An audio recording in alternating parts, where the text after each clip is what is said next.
And here I am. Welcome back, folks, for another I Finished It. I am, of course, Jared Albrecht, the yard sale artist for the Longbox Crusade crew. And you, of course, are Crusaders Club member, because that's how you watch these I Finished It's, unless it's months and months and months and months and months down the road. Then we might have made this public. But for now, the vast majority of them are private, just for you guys. So thanks for being Crusaders Club members.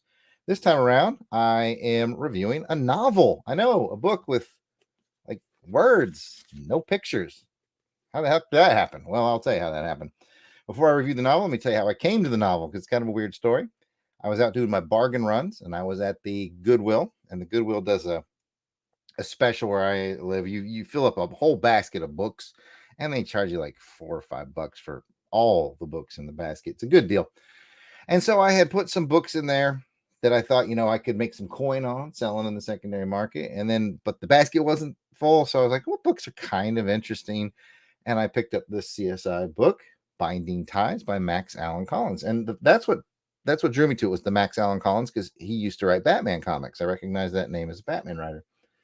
So I went, I've never in my entire life seen an episode of CSI. And it is based off of that. This book was published in 2005. But I like a lot of true crime and forensic stuff. And I know this isn't true crime, this is fictional crime, but it's close enough. So I threw it in the basket, just on a whim.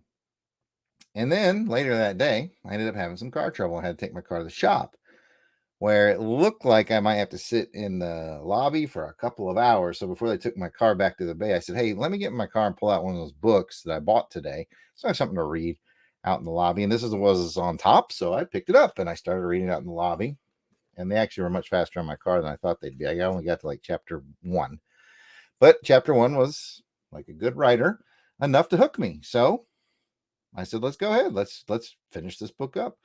And, in honor of Delvin's 75 hard challenge that he's talked about a lot on our podcast, I started the 75 soft challenge. And part of that is I have to read a prose book, a actual novel, at least 15 minutes every day. And so a few days later, here I am. I finished it. I probably did more than 15 minutes every day, because this is a part where I reviewed the book. It's really good. This was really good, fun forensics reading. Again, I'm a big true crime guy. If you look at my history on Netflix, I'm probably flagged by several law enforcement agencies because I watch shows about serial killers and stuff like that all the time. So this wasn't too far out of my normal wheelhouse. It's just fictionalized serial killer crime.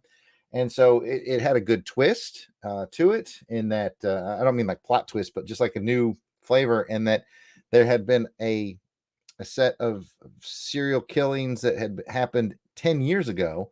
And then there was serial killings that were strikingly similar happening in the modern time of the book. So you had these cops that were working on it that were very frustrated they never solved the one from 10 years ago.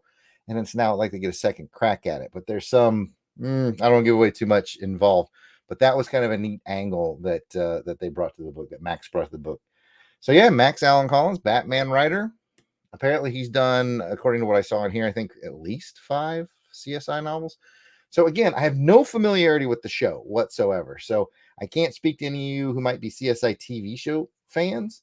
I feel like you would enjoy it, but I don't know the characters like you do. So all the characters were new to me in this book.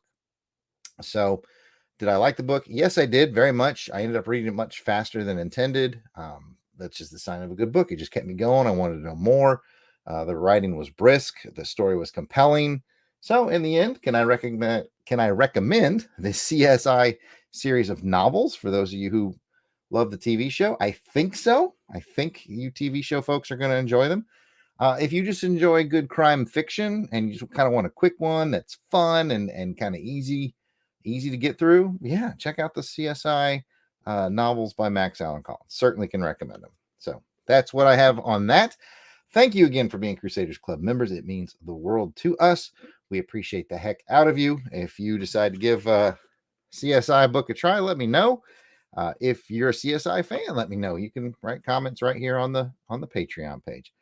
And so thanks again for being here, and I'll catch you later on another podcast, or maybe another I Finished It. I'm frozen.